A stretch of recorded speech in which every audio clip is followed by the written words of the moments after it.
আকত হলেই বাসর সাজাতে হবে কেন? বর-বরের বাসায় আর বউ-বউয়ের বাসায় থাকলে সমস্যা কোথায়? আমি কিন্তু ওই ওরাং-টোরাঙার সাথে কোনো বাসর-টাসর করতে পারবো না মামুনি। বিন্দু কাঁদো কাঁদো গলায় ছোট মামিকে শুধালো। অনারাদের ফ্লোরে গড়িয়ে থাকা মেরুন কাতারের আঁচলটা উঠিয়ে ছোট মামি বিন্দু ঘোমটাটা তুলে নিল। বর বউ আলাদা থাকবে মানে বিয়ে রাতে জোর ভাঙলে কি হয় জানো? আর এটা কি সেই বিয়ে? এটা হলো হার্ট অ্যাটাকের বিয়ে। বাবাকে আরেকবার হার্ট অ্যাটাক দিতে না চাইলেও চুপচাপ যা বলো সেটাই শোনো তুমি। অষ্টাদশী অনাগ্রহ চূড়ান্ত দেখে ঘরের বাইরে বেরিয়ে এলো গাধা। গোলাপ আর রজনীগন্ধা ম করে গন্ধ দম আটকে যাওয়ার দশা। বিয়ে অবধি ঠিক ছিল, কিন্তু এই বাসর সে কিছুই করবে না।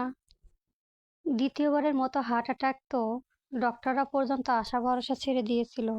জ্ঞান ফিরতেই নানাজান সবাইকে ডেকে বলেন সে তার দুই নাতি নাতিতে বিয়ে দেখে যেতে চান। নাতি হলো মেজ মামার ছোট ফুয়াদ ভাই, আর নাতিন হলো বিন্দু। বিন্দুর বাবা অবশ্য সম্পর্ক ওর মায়ের চাচাতো ভাই ছিলেন তাদের বিয়ের আগে। সেই হিসেবে বিন্দুর বড় হওয়ার এই নানি বাড়িতে। নানা বাড়িতে সদস্য সংখ্যা কিন্তু মোটেও কম নয়। বিন্দু চাঁদ নানার মানে নানাজানের ছোট ভাইয়ের ছোট মেয়েও এ বাড়িতে থাকে। শুধু বিন্দুর মেজ মামা তার পরিবার সহ এ বাড়ি কোনো এক কোণে থাকে না। সেই কারণটা অবশ্য বাড়ির ছেলেদের জানানো হয়নি, শুধু বিন্দু জানে। চাঁদ নানার বা বলেছিল একবার মেজ মামাকে নানাজান ত্যায্য পুত্র করে দিয়েছিল প্রেম করে বিয়ে করায়। সেই থেকে মেজ মামা এ বাড়ির চৌখাটো মারায়নি। তবে নানাজান ফুয়াদ ভাই অন্তর্প্রাণ নিজের গিয়ে নাতিকে দেখে আসলেও মেজো ছেলের অভিমান আর ভাঙতে পারেননি আজাহিদ সাহেব। নানাজানের জন্য মূলত ফুয়াদ ভাই আমল করার সুযোগ পায়নি এই বিয়েতে। ঢাকা বিশ্ববিদ্যালয়ের শহীদুল্লাহ হক থেকে সোজা এসে বসেছে কাজী সাহেবের সামনে। ফুয়াদ ভাইকে শেরওয়ানি কিনে দেওয়ার সময় হয়নি কারো। একটা ঘিরে রঙা কালার প্যান্ট আর লাল রঙের টি শার্ট পরেই তাকে কবুল পড়তে হয়েছে তাকে। কারণ নানা ভাই যেখানে মুহূর্ত মারা যাবে, এখন তো আয়োজনের সময় কই। বিন্দু ছোট করে শ্বাস পেল। গায়ে জড়ানো ছোট্ট মামির ডাক মেরু রঙের কাতান শাড়িটা দেখে কান্না পেল বিন্দুর। অত চোখে সে দেখে ঠেলে ঢুকে নানাজানের ঘরে। নানাজানের মিষ্টির হাঁড়ি থেকে নলের গুঁড়ো একটা রসগোল্লা তুলে মুখে পুড়ছিল কেবল। তার আগে বিন্দু ঢুকে পড়া বেচারা হাত ফসকে মিষ্টি পড়ে গেল হাঁড়িতে। নানা যেন বিন্দু দেখে থমথম খেলো। অপরাধী চোখে মুখে স্বাগতিত তবে বলল, সুগার ফ্রি রসগোল্লা। মাত্রই একটা তুলেছিলাম। বিন্দু উঠে এসে নানাদানের হাত থেকে মিষ্টির হাঁড়িটা ছো মেরে নিয়ে বলল, তুমি না অসুস্থ ছিলে নানাদান? নানাদান যেন আকাশ থেকে পড়লেন, অসুস্থ ছিলাম নাকি? তাহলে মনে হয় দাদু ভাই আর তোর বিয়ে দেখার পর সুস্থ হয়ে গেছি। আমার হায়াতে 100 বছর বেঁচে গেছে, হা হা হা। দেখি রসগোল্লার হাঁড়িটা আমায় দে, তোকে একটা মিষ্টি খাইয়ে দিই। তুমি এই মিষ্টি পেলে কোথায়? নাজুর মাকে বলে আনিয়ে লুকিয়ে রেখেছিলাম খাটের নিচে। কমিশনও দিয়েছি, নগদ 1000 টাকা। তুমি কাজের খালাকে কমিশন দিয়ে রসগোল্লা আনিয়েছো। আমার দুই নাতি নাতির বিয়ে আমি কি কিপটামি করতে পারি? বিন্দুর মন খারাপ করে বসলো নানাজানের পাশে। মিষ্টিও খেলো তার হাতে। নানাজান মুখ টিপে হেসে শুধালেন, মন খারাপ হচ্ছে এই নানু ভাইয়ের ইচ্ছে তো? তুমি কোনো ফুয়াদ ভাইয়ের সাথে আমার বিয়ে দিয়ে বলো তো। নানার মিষ্টির রসে মাখা হাতটা বিন্দুর মাথায় রাখতে গিয়েও গুটি নিয়ে ফেললো। এদিক ওদিক খুঁজে রুমাল বের করে হাত পরিষ্কার করলো, তারপর রাখলো বিন্দুর মাথায়। নরম গলায় আদর মেখে আওড়ালো, কিন্তু ফুয়াদ সাথে তোমাকে কত সুন্দর লাগছে বলো তো নানু ভাই। বিন্দু মুখ ভার করে বলল, মিথ্যে কথাই, একটু সুন্দর লাগছে না। তোমার ফুয়াদ ভাইয়ের জন্য আরো সুন্দর বউ এনে দিতে পারতে। না না জান আলতো করে হেসে আওড়ালো, কেন বললো আমার নানু ভাইকে সুন্দর লাগছে না? তোমাকে তো একদম আমি পরি মায়ের মতো লাগছে। পরীকেও যেদিন বিয়ে দিলাম সেই দিন ওকেও মেরুন রঙের কাতান পরানো হয়েছিল। একদম তোমার মতো মিষ্টি লাগছিল আমার মেয়েকে। জানো, পরি বিন্দু মায়ের নাম। বিন্দু হওয়ার সময় উনি মারা যান। বিন্দু মায়ের আদর পায়নি। মায়ের যত গল্প সে বাড়ি লোকজনের মুখে শুনেছেন, কিন্তু হুট করে আজ মায়ের কথা মনে পড়তে বিন্দুর মন খারাপ হয়ে গেল। মা বেঁচে থাকলে নিশ্চয়ই এই জায়গা খিচুড়ি বিয়েটা তিনি হতে দিতেন না। মেয়েকে মায়ের মতো করে আর কেউ বোঝে না সংসারে। বিন্দু বিমর্ষ মুখে নানা ভাইয়ের রুম থেকে বেরিয়ে দোতলা সিঁড়িতে দাঁড়াতেই দেখলো নিচে ফুয়াদ ভাই হাঁটু করে বের করে সোফায় বসে আছে। পাকিস্তানি নাটকের নায়িকাদের মতো কাঁধ ছুঁই ছুঁই, মাথা ভর্তি সিল্কি চুল বরাবর আঙুল চালিয়ে পেছনে ঠেলে দেয়। ফের চুলগুলো এলোমেলো হয়ে আসে সামনে ছড়িয়ে। ক্লিক সেপ ফরফরা মুখ, কথা বলতেও চমৎকার হাসি দিয়ে, কথা বলার ধরনও বেশ সুন্দর ঝরঝরে। আপাতত বিন্দুর বড় চাচা তার মুগ্ধ শ্রোতা। ফুয়াদ ভাইয়ের হাতে নেড়ে নেড়ে কোনো একটা গানের রেকর্ডিং এর ব্যাপারে কিছু বলছে, আর বড় চাচা বিস্ময় নিয়ে তাকে শুনছে। ভারী স্বর শুনে বুকের ব্যথা করেনি, এমন কাউকে খুঁজে পাওয়া মুশকিল। আর চিবুক এত ধারালো যে কেউ তা দিয়ে অনায়াসে একটা আপেল কেটে ফেলতে পারে। এসব অবশ্য বিন্দুর কথাই নয়, এগুলো বলেছে বড় চাচা মেয়ে সারাথি। বিন্দু তো কোনো কালেই ফুয়াদ ভাইকে পছন্দ ছিল না। সারাক্ষণ লাফিয়ে লাফিয়ে এটা ওটা করেছে, কাজ এদের নিয়ে বাড়াবাড়ি। বার বিক্রিটি পার্টি থেকে শুরু করে টুয়ারেন্স সবচেয়ে দুনিয়ায় তার সাথে চাইতো। আচমকাই হাড় কাঁপানোর মতো ছোট মামি ছুটে এলেন, গোল গোল হাসি মুখে মানুষ। বিন্দু কিছু বলার আগে তাকে ধরে টেনে নিয়ে গেল ওর ফুল সাজানো রুমে। বিছানায় বসিয়ে বললেন, বিন্দু দেখো তো কেমন লাগছে রুমটা, তোমার মামাকে দিয়ে একদম ফ্রেশ গোলাপ আনিয়ে সাজিয়েছি। বিন্দু এদিক ওদিক চাইলো, গাঁদা ফুলগুলো কই, ওসব তো গাধা টাদা বাদ। এটা কি বাজার, বাবা বাড়ির দরগার নাকি যে গাঁদা ফুল দিয়ে সাজাবো? তোমার ছোট মামা যত আজগুবি বুদ্ধি। শাড়িটা এবার তাহলে খুলে ফেলি মামি, গা কেমন কুটকুট করছে, আই থিঙ্ক র্যাশ উঠে যাবে। এই দেখ, বিন্দু ব্লাউজের পিঠে খোলা অংশটুকু থেকে আঁচল সরিয়ে দেখলো। ছোট মামি বিশেষ বিচলিত হয়ে বলেন, মানে হলো না। তার মেইন ফোকাস বসাতে, তুমি শাড়ি খুলবে কেন? যা শাড়ি খুলবে। এ টিপে মেরে হেসে থাকে। টিপ মেরে বসে থাকো এভাবে গা চুলকালে তো। ছোট মামি ওর মুখের কথা বেড়ে নিয়ে বললেন, বসে থাকো, মামা তো বর, তুমি যা ইচ্ছে তাই করবে, এটা তো হতে পারে না। তোমার জন্য এত কষ্ট করে যে বেচারা শাড়ি কিনলো, সে ঘরে ঢোকার আগে তুমি শাড়ি খুলে ফেলতে চাইছো? ফুয়াত এসে দেখলে তার শাড়ি খুলে বসে আছে। মামির এহেন পক্ষ পরিস্থিত বিন্দু নির্বাক। চিত্রালুকার বোনের কিছু তাকিয়ে থাকতে হুট করেই মনে দানা বাঁধলো অন্য প্রশ্ন। মামিকে শক্ত করে ধরলো আচমকায়, বড় বড় চোখ বানিয়ে জিজ্ঞেস করলো, শাড়িটা তোমার নয় মামুনি, আমার কোনো হতে পারে? তুমি কখনো আমার কাতান শাড়ি পরতে দেখেছো? এটা তো ফুয়াদ এনেছে তোমার জন্য। আমাকে ধরিয়ে দিয়ে বললো, মামি বিন্দুকে পরিয়ে দাও, নয়তো দেখা যাবে বিয়ের দিনও মহারানী গেঞ্জি আর প্লাজো পরে বসে আছে। ফুয়াদ ভাই স্বেচ্ছায় বিন্দুর জন্য শাড়ি কিনেছে শুনেও কেন যেন সে খুশি হতে পারলো না। এটা নিশ্চয় সবার প্রশংসা পালে বলে করেছে, নয়তো নিজের হাফ প্যান্ট পরে বিয়ে করা, তার প্লাজো নিয়ে চিন্তা দেখানোর তো কোনো লজিক নেই। বিন্দু বিতৃষ্ণা অন্যদিকে মুখ ফিরিয়ে ত্যায্য গলায় শুধালো, আমার নিজের বাড়িতে আমাকে ওই ওরাং টোরাংয়ের কথা মতো এখন সবকিছু করতে হবে? আবার বলে ওরাং টোরাং! আমাদের ফুয়াদের জামাই বানানোর জন্য মেয়ের মায়েরা কেবল লাইন ধরে থাকতো জানো। তোমার বড় চাচিকে দেখো না, স্বার্থিয়ার জন্য ফুয়াদকে জামাই বানাতে পারলে না বলে বিয়েতে থাকেনি, বাপের বাড়ি চলে গেছে। শুধু বড় চাচি ওনাকে জামাই বানাতে চাইতো, আর কেউ না। বলেছে তোমাকে, আমাকে ফুয়াদের পড়াশোনার পাশাপাশি কি দুর্দান্ত গানের গলা জানো তুমি, সিঙ্গার হিসেবে ওর ব্রাইট ফিউচার। সেমিস্টার ক্লিয়ার হতে ম্যাথের মতো সাবজেক্ট এমপিট করে ওর যে আগামীকাল অ্যাডমিশনের রেজাল্ট বের হবে। কেউ মনে রেখেছে? মামি বিন্দুকে কানে কানে বাসের সম্পর্কে আরো ভয়াবহ সব তথ্য দিল। বিন্দু আঁতকে উঠে সেসব শোনে।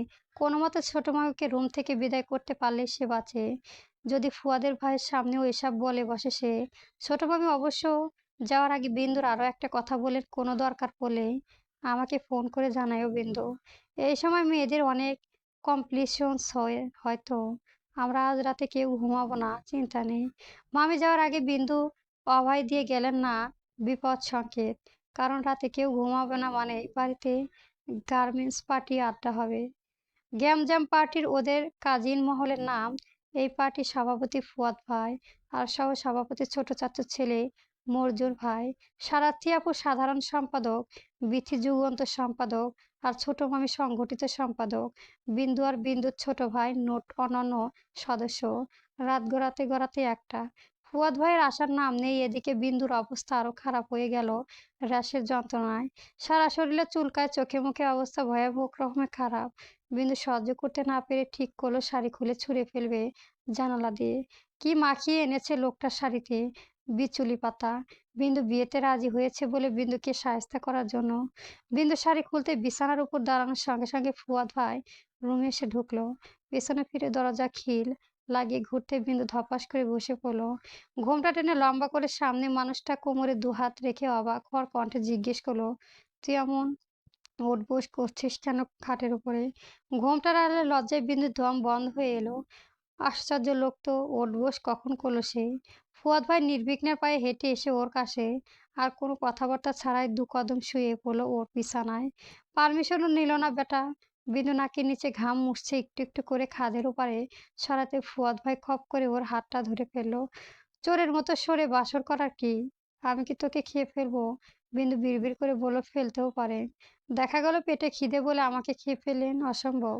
মানুষ কত পক্ষে ২ ইঞ্চি পর্যন্ত হা করতে পারে। তোর মনে হয় আমি মাত্র ২ ইঞ্চি হা করে তোকে খেয়ে ফেলতে পারবো? বিন্দু পিলে চমকে উঠল অমনি। জায়গায় বসে বরফ হয়ে গেল পুরো। নড়াচড়া বন্ধ। মাথাটাও কোনো মতে দুপাশে নাড়ালো সে। গুড। তোকে খেতে হলে অন্তত কুমিরের মতো ৩-৪ ফুট হা করা লাগবে। তার ঠিক করেছি, পরের বার তোকে কুমিরের সাথে বিয়ে দিতে বলবো। এটাই তোর বিড়বিড় করার পানিশমেন্ট। ফুয়াদ ভাই ওর দিকে তাকিয়ে ফিরল। বালিশের উপর কনু রেখে হাতের তালু গলা ঠেকালো পুরো রাজাদের কায়দা, পায়ের এক উপর পা তুলে ভাঁজ করে তুলে। বিন্দু পুরো কথা শেষ হওয়ার আগেই উনি দুম করে ওর পিঠে একটা কিল বসিয়ে দিলেন। তারপর আরো কয়েকটা। অতঃপর রীতিমতো উঠে বসে উনি কিল দিয়ে গেলেন বিন্দুর পিঠে। অথচ আশ্চর্যের বিষয় হলো বিন্দু একটুও ব্যথা পাচ্ছে না, বরং আরাম লাগছে তার। মনে হচ্ছে স্প্যাং স্টোন এর যেন পিঠের ম্যাসাজ করে দেয়, তেমন করে কেউ ম্যাসাজ করে দিচ্ছে। ফুয়াদ ভাই বিন্দুকে শুধু কিল টিল দিয়েই থামে না, এদিক ওদিক তাকে জিজ্ঞেস করে, ঘর পেইন কিলার টাইপ কিছুই নেই? কোনো স্প্রে বা মলম আমার ঘরে নেই। বড় চাচার ঘরে আছে। ফুয়াদ ভাই কিঞ্চিত বিরক্ত হয়ে বলল, তাহলে বড় চাচার ঘর থেকে নিয়ে আয়। লাগবে না, ব্যথা নেই। না থাকলেও নিয়ে আয়। ঘুমের মধ্যে হঠাৎ হঠাৎ তোকে ওভাবে ওয়ার্ম আপ করতে দেখলে তো আমি ভয় পাবো। একে আমি লাইট নিভিয়ে ঘুমাতে পারি না। বিন্দু এখন কিছুতেই বড় চাচার রুমে যাবে না, তাহলে জেকে ধরবে সবাই। অগত্য সত্যিটা বলে ফেলো হলো তাকে। আমি ওয়াক আম করেছিলাম না, শাড়ি খুলতে দাঁড়িয়েছিলাম, আপনাকে দেখে আবার বসে পড়েছি। ফুয়াদ ভাই এবার ভালো রকম ভ্যাবাচাকা খেলো।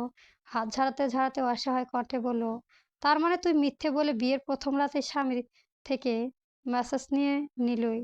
ধান্দাবাজ মহিলা। বিন্দুও তেজে উঠে সঙ্গে সঙ্গে শক্ত গলায় আওড়ালো, আপনি ম্যাসাজ করলেন কেন? আমি বলেছিলাম কত করব না। এখন তুই যদি বলতিস তোর পায়ে ব্যথা, তখন তো তোর পা টিপে দিতাম আমি। উম, আমার ফিনিশর। তাও তোকে কিছু বলছি আমি? বল বলেছি। বিন্দু অবাকের চূড়ান্ত হলাম ফুয়াদ ভাইয়ের কথা শুনে। আমার সাথে বিয়ে হওয়ায় আপনি ফিনিশর? তো ফিনিশর না, এসেই দেখি বাসার আমার, অথচ ওয়াকাম করছিস তুই। এখন শুনি শাড়ি খেলার জন্য দাঁড়িয়েছিলি কেন? দামি শাড়ি কিনে দিতে পারিনি বলে তুই এমন তুচ্ছ-তাচ্ছিল্য করবি আমাকে? আর তোরা কি করেছিস? কি করেছিস? একটা শেরওয়ানি পর্যন্ত কিনে দিসনি। বাসায় প্যান্ট পরে বিয়ে করতে হয়েছে আমায়। তাও আবার এসে দেখি যে প্যান্টটা পরেছি তার পেছনে টাকনুই হওয়ার মতো দুটো বিশাল সাইজের ফুটো। প্যান্ট ফুটো থাকার কোনো বিশাল ব্যাপার নয় ফুয়াদ ভাই, বিশাল ব্যাপার নয়। অথচ এই ফুটোর জন্য ৫ ঘন্টা আমি সোফা থেকে উঠতে পারিনি। তোর বড় চাচা ভেজা ভেজাও শুনেছি, নোটের গুঁতো খেয়েছি, আর তারপরও পঞ্চাদশে তুললি। একজন সদ্য বিবাহিত পুরুষ হিসাবে এটা আমার কাছে কতটা লজ্জা বিষয়, তোকে কেন আইডিয়া আছে? ফুয়াদ ভয়ের থামাতে বিন্দু আবার দাঁড়িয়ে গেল। কষ্টে বুক ফেটে কান্না পেল ও। নানা ভাইয়ের কার সাথে বিয়ে দিয়েছে বিন্দু? পঞ্চাদেশ তুলেতে পারেনি বলে কি ওর সাথে এখন ঝগড়া করছে? কি হলো? আবার দাঁড়িয়ে গেলি কেন? তুই কি এখন ঠিক করেছিস কথায় কথায় মঞ্জিকার মতো দাঁড়িয়ে গিয়ে আমার হার্ট ফেল করাবি? বিন্দু ফুপিয়ে উঠল সঙ্গে সঙ্গে। ধরে আসা গলা কোনো রকম শুধালো, আপনি আমার সাথে ঝগড়া কেন করছেন? ফুয়াদ ওর হাত ধরে টেনে বসিয়ে দিল বিছানায়। কথায় কথায় কাঁদবি না তো বিন্দু? আর তুইও তো আমার সাথে ঝগড়া করছিস, বল করিসনি? বিন্দু নাক টানলো, হাতের উল্টো পিঠে চোখ ফুলালো পরপর। নিজে জিজ্ঞেস করলো, আমি কখন ঝগড়া করলাম? কেন ছোটবেলায় যে করেছিলি মনে নেই? আমি বর বউ খেলার সময় তোর বর না হলে কেন সাথীরা বল হতো? তুই তো দাদাভাইয়ের কাছ পর্যন্ত এই বিচার নিয়ে গিয়েছিলি কাঁদতে কাঁদতে। আমাকে সামনে দাঁড় করিয়ে আমার নামে বিচার দিলি। দাদাভাই তো নালিশ শুনে হেসে ফেললো, বলে, সব রাগটা ঝাড়লি আমার উপর। নাক দিয়ে ভটভট করে সরষা করে গায়ে মুছলি। তোর কি মনে হয় আমি ভুলে গেছি সে কথা? সেই রিভোলস আমি এখন নিচ্ছি। আর আমি মোটেও কখনো ভটভট করে সর্দি বের করিনি। আমার নামে মিথ্যে কোনো কেন বলছে? ফুয়াদ ভাই আলতো করে বিন্দুর ঘুমটা তুলে এক পলক তাকিয়ে খেয়ে হারালো ছেলেটা। তবে ললিতার নাকে অষ্টদশের সামনে প্রকাশ করল না। সেইটুকু মুহূর্তেই নিজেকে সামলে নিয়ে বিছানা থেকে নামতে নামতে বলল, এটা আমার রিভেঞ্জ নয়, this is can't the revenge of nature. প্রকৃতি আমার হয়ে তোর রিভেঞ্জ নিয়েছে। ছোটবেলা যার গায়ে সর্দি মুছে দিয়েছি, ভাগ্য আজ তাকেই তোর বর বানিয়েছে। নিয়ে এবার ঠেলে সামলা। বিন্দু ঠোঁট তাকিয়ে রইল এ প্রশস্ত পৃষ্ঠে। চওড়াকার ছুঁচো চুলগুলো ফুয়াদের আঙুল চালিয়ে ওর দিকে ঘুরে তাকাল। তখনই বিন্দু এক দৃষ্টি তাকিয়ে থাকে, দেখে পরীর ওষ্ঠপুর চূড়ান্ত তুলল। বাঁকা হাসলো কৃষ্ণগুহ চোখ দিয়ে। এখন বলং ঘাঁটি ফেলেছিল বালাঙ্কার মানে? ফোন আছে না তোর? খুঁজে বের করে ফেল। সব আমি কেন বলবো? আমি কি তোর পার্সোনাল গুগল? ফুয়াদ শিরা বাজাতে বাড়াতে বাথরুমে ঢুকে পড়লো ঠিক, কিন্তু দরজা চাপিয়ে নয়, দরজা ঠাস খোলা রেখেই বিন্দুর সামনে একটানে গায়ে টি শার্ট খুলে ফেললো। শাওয়ার টাপ ছাড়তে পানির ধোয়া আঘাত ঘটলো পেটানো দেহ সত্য। ফুলে থাকা পিঠে গড়িয়ে পানি ফোঁটা পড়তে দেখে ঢোক গেল বিন্দু। এসব কি করছে ফুয়াদ ভাই? তাকিয়ে থাকলে কি প্যান্টটাও তো সামনেই খুলবো? আমি আবার লজ্জা শরম বেঁচে খেলা ফেলা মানুষ, জানিসই তো। গল্পটি কেমন হয়েছে অবশ্যই জানাবেন। গল্প ইচ্ছে করি নেক্সট পার্টের জন্য গল্পটি সাবস্ক্রাইব করে রাখবেন।